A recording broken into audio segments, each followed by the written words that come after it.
Assalamualaikum warahmatullahi wabarakatuh. Innal hamdalillah wa syukurillah wa ni'matillah wa la haula wa la quwwata illa billahil aliyyil azim. Qala rabbi shrah li sadri wa yassir li amri wa hlul 'uqdatam min lisani yafqahu qawli. Amma ba'du. Para sahabat-sahabatku semuanya di mana saja berada, alhamdulillah pada kesempatan ini kita dapat berjumpa kembali dengan channel Bapak Abdul Muhid Al-Miftah dari Sentani, Jayapura. Puji syukur kehadirat Allah Subhanahu wa taala yang mana pada malam hari ini, yaitu hari Jumat,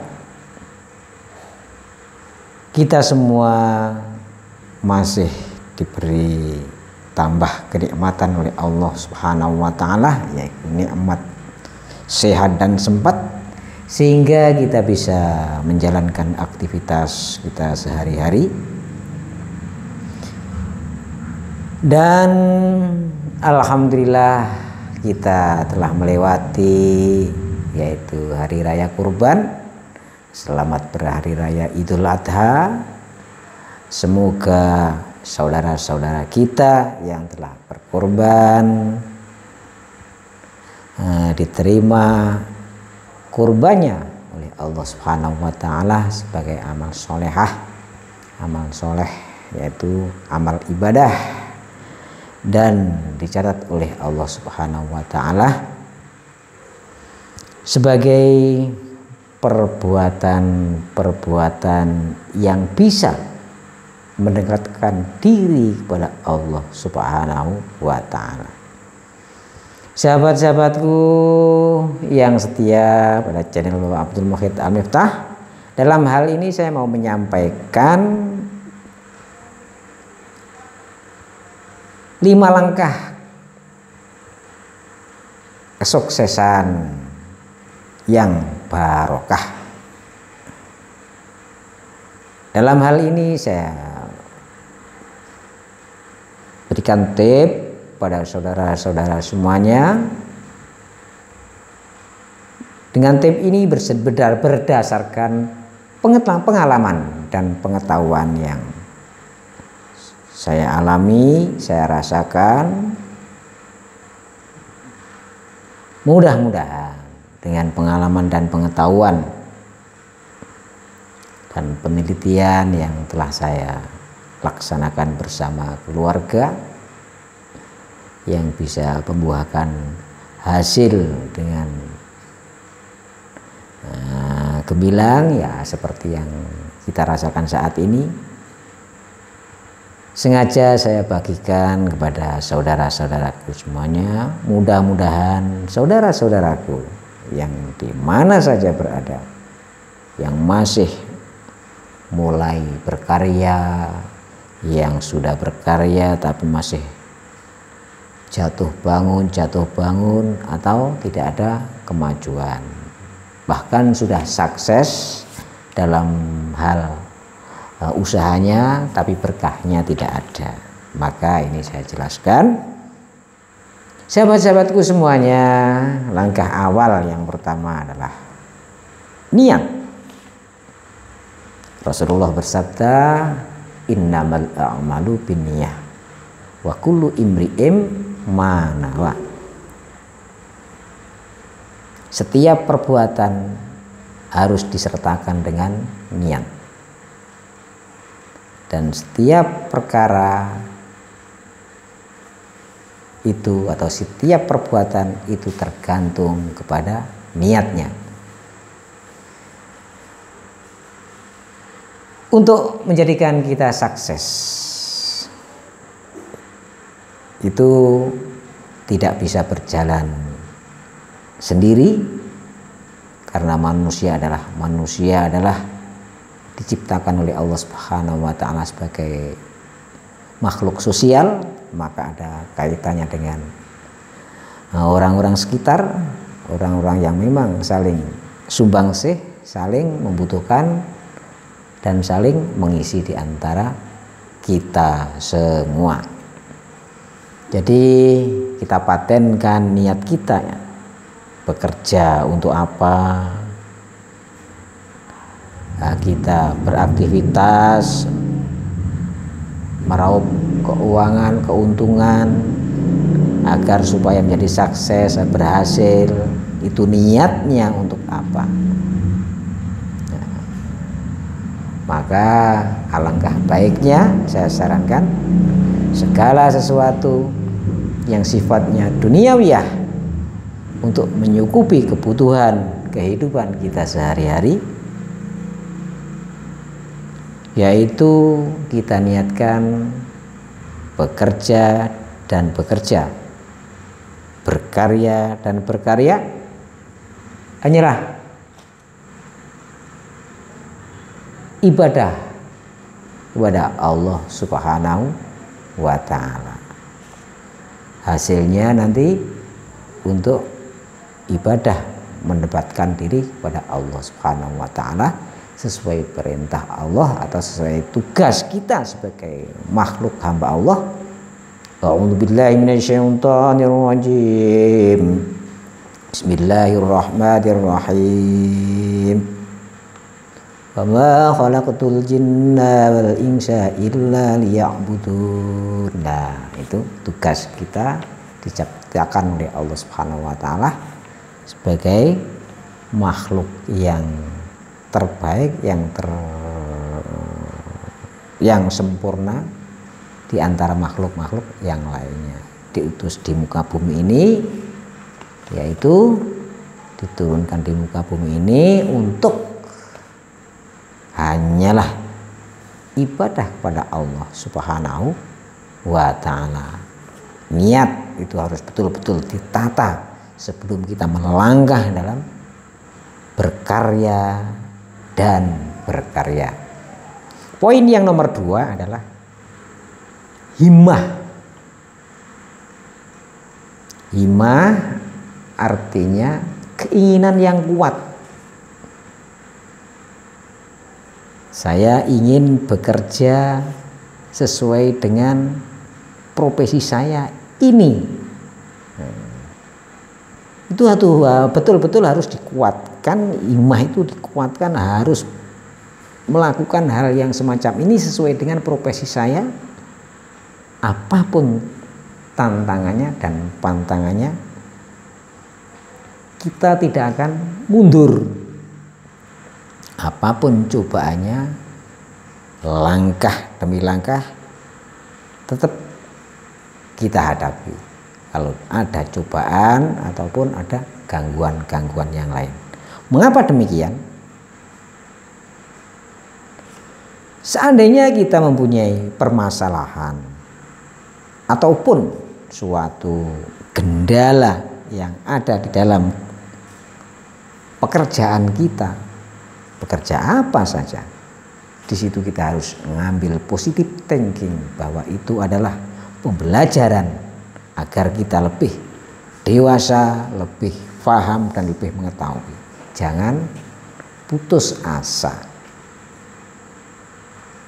Itu yang nomor 2. Tapi himmah atau keinginan yang kuat harus betul-betul kita tanamkan di dalam hati yang amat dalam. Saya kasih contoh, seandainya kita mempunyai keinginan mau beli baju di kota A atau di kota B, di situ melewati kota A, yang ada sesuatu itu tadi hanya di kota A, hanya di kota B, sedangkan kita melewati kota B. Terus di kota B itu ada suatu gangguan seperti ada dangdutan, ada kuda lumping, ada rumah terbakar, ada tabrakan, sehingga keinginan ingin lebih tahu lagi di dalam kota B terjadi apa itu tadi, akhirnya kita mampir di kota B. Lalu kita melihat keinginan ingin tahu terjadinya itu tadi, atau proses atau tayangan yang kita lihat itu tadi seperti kuda lumping dan sebagainya, sehingga kita terpikat di dalamnya, akhirnya merasa enak, nyaman, aman dari situ, sampai kehabisan waktu, sehingga sampai sore itu baru selesai acara yang ada di kota B. Setelah selesai habis, baru ingat keinginan yang mau membeli sesuatu di kota A itu tadi baru muncul kembali. Wah, iya ya, saya tadi mau beli celana, saya mau beli baju, saya mau beli kebutuhan dapur, atau saya mau beli kebutuhan toko. Itu baru muncul. Akhirnya berangkatlah ke kota A. Nah, dengan adanya di kota A tersebut, biasanya kota A itu jam 6 sudah tutup, sudah tidak ada orang jualan lagi. Maka kita meluncur ke kota A, yang kita dapatkan hanyalah tangan kosong, nggak dapat apa-apa. Himmah itu tadi, keinginan itu tadi tidak akan terlaksana atau tercapai karena terjegal oleh sesuatu yang ada di kota B itu tadi. Maksudnya himmah yang kuat itu harus betul-betul mau ke kota A ya ke kota A. Kalau mau nanti ingin mampir ke kota B, kan itu di nomor 2 kan, jangan di nomor 1 kan. Jadi abaikan kalau ada waktu nanti mampir, itu saja. Abaikan itu yang mengganggu, yang mengganjal, yang merintangi adanya kejadian di kota B itu tadi.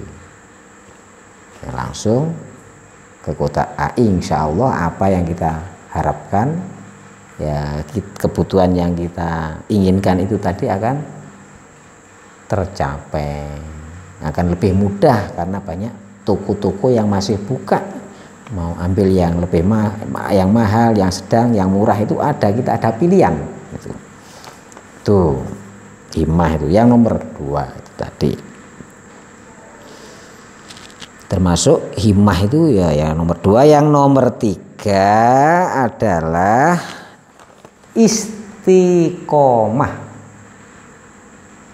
dalam berkarya, istiqomah dalam bekerja. Jadi kita harus betul-betul bisa memanage waktu. Seandainya kita bekerja pada jam 7 pagi, terus di situ ada permasalahan, nah itu cepat kita selesaikan atau kita tunda, diletakkan dulu, baru telat beberapa menit nggak masalah, yang penting istiqomah itu tadi atau bekerja yang biasanya dikerjakan tetap kita jalankan sesuai aktivitas kita sehari-hari dengan syarat, nah ini ada komanya, dengan syarat kalau kita bekerja, mau berangkat bekerja, kita berdoa Bismillahirrahmanirrahim, Bismillahi tawakkaltu 'ala Allah, la haula wala quwwata illa billahil aliyyil azim. Buang pikiran-pikiran kita yang ada di negatif, seperti marah, seperti ada rasa kedengkian kepada seseorang, seperti ada rasa, pokoknya perasaan-perasaan yang sifatnya negatif itu bisa mengganggu jalannya proses pekerjaan kita ataupun proses jatuhnya rezeki kita yang akan kita terima, atau rezeki yang telah saat itu diberikan oleh Allah Subhanahu wa Ta'ala. Jadi diam sejenak, kontrol hati kita, mana yang masih ada perasaan atau rasa negatif, hilangkan, istighfar. Setelah hilang, niat Bismillahi tawakkaltu 'ala Allah la haula wala quwwata illa billahil azim. Ya Allah, saya niat bekerja untuk kebutuhan rumah tangga atau untuk kehidupan kita sehari-hari sebagai perantara untuk sangu atau untuk bekal ibadah kepadamu ya Allah. Nah, saya berserah diri kepada kamu atau kepadamu, la haula wala quwwata illa billahil aliyyil azim. Itu langkah yang ketiga. Langkah yang keempat adalah di sini saya tulis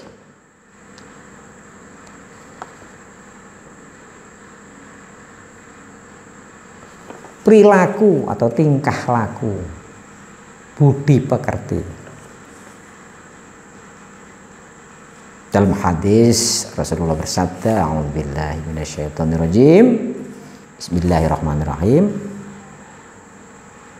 afdhalul ilmi ilmu hal wa afdhalul a'mali hifdzu hal. Jadi utama-utamanya ilmu adalah ilmu yang membahas tentang budi pekerti atau tingkah laku. Seandainya kepada pedagang, sebagai pedagang bagaimana melayani pembeli, sebagai buruh bagaimana mengajarkan agar murid-muridnya itu suka sehingga menghargai dirinya atau menghargai dirinya sebagai guru, sebagainya dan sebagainya. Wa afdhalul a'mali hifdzuhal, lebih utama-utamanya akmal atau perbuatan adalah memelihara tingkah laku atau memelihara perbuatan. Sebagai pedagang, ada orang beli 1 kilo, ya betul-betul 1 kilo, ataupun timbangannya jangan dikurangi. Pak, ini harganya berapa? Adanya pembeli, ini harganya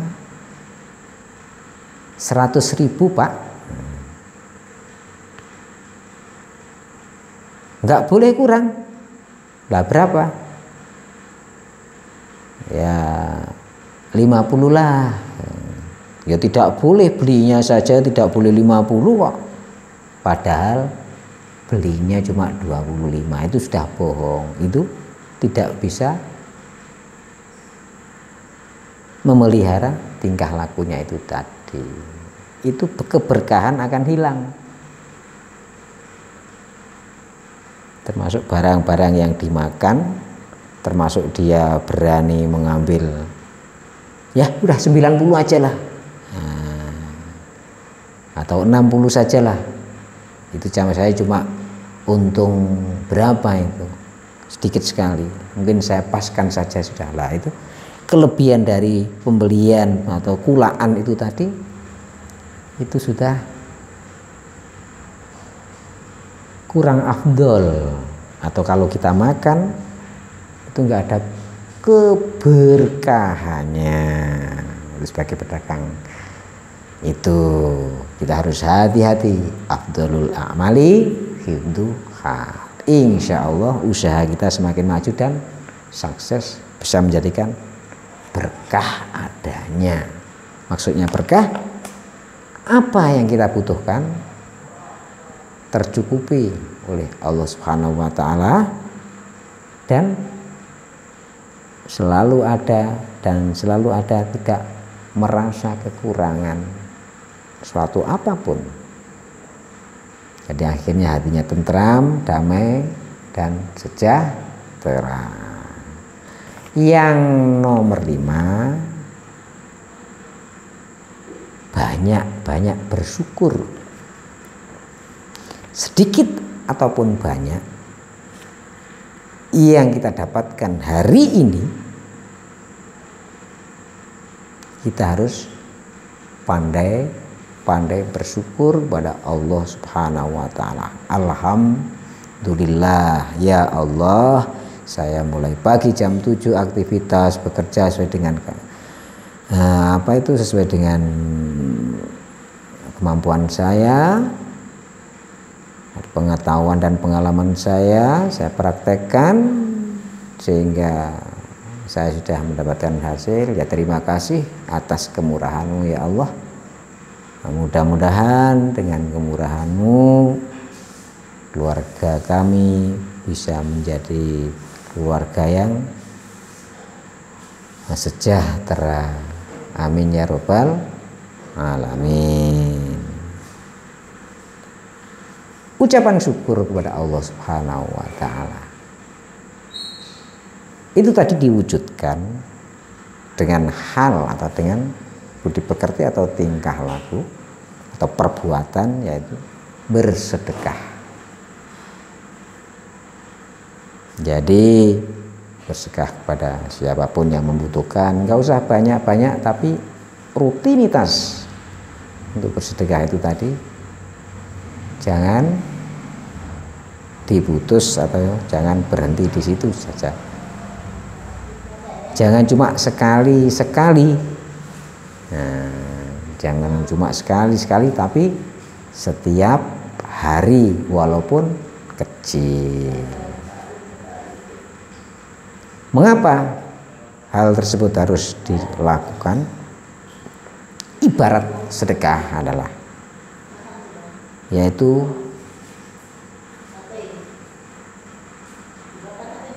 rezeki ibarat sumber mata air yang memancar. Lah di situ ada kotoran-kotoran ataupun tanah-tanah yang menghalangi keluarnya air. Akhirnya air tersebut tidak menyembur secara lancar. Akhirnya dibersihkanlah tanah-tanah yang ada atau yang menyumbat pada mata air itu tadi. Akhirnya mata air bisa lancar kembali. Itulah fungsi daripada sedekah kepada saudara-saudara kita yang membutuhkan dengan niatan biridhoillahi ta'ala, ridho karena Allah Subhanahu wa ta'ala, perwujudan bersyukur pada Allah Subhanahu wa ta'ala dengan perbuatan itu tadi. Mampunya 1.000 ya 1.000, 5.000 enggak 5.000. Saya mampunya cuma 1.000. Nah, biar pantas kumpulkan 1 minggu, berikan agar pantas. 1 hari 1.000, kalau sudah 1 minggu kan sudah antara 7.000 sampai 8.000, kan sudah lumayan, bisa untuk membeli kebutuhan apa itu tadi. Nah, itulah yang dimaksud dengan rutin untuk bersedekah. Saudara-saudaraku yang berbahagia, yang dirahmati oleh Allah Subhanahu wa ta'ala, 5 tip atau 5 kunci itu tadi apabila dijalankan, insya Allah Allah akan memberikan kepada kita semuanya sesuatu hal yang kita inginkan menjadi sesuatu yang terbaik dan baik untuk keluarga kita. Mudah-mudahan dengan adanya TIP ini bisa menggugah perhatian dan bisa menambah pengetahuan saudaraku semuanya di mana saja berada. Saya bukan menggurui atau mengajari saudara-saudaraku semuanya, saya hanyalah berbagi pengalaman dan pengetahuan yang sudah saya jalankan dan saya rasakan sendiri bersama-sama keluarga tercinta. Kurang lebihnya dari saya cukup sekian. Billahi taufiq wal hidayah wa ridha walina innasyiratal mustaqim. Wassalamualaikum warahmatullahi wabarakatuh.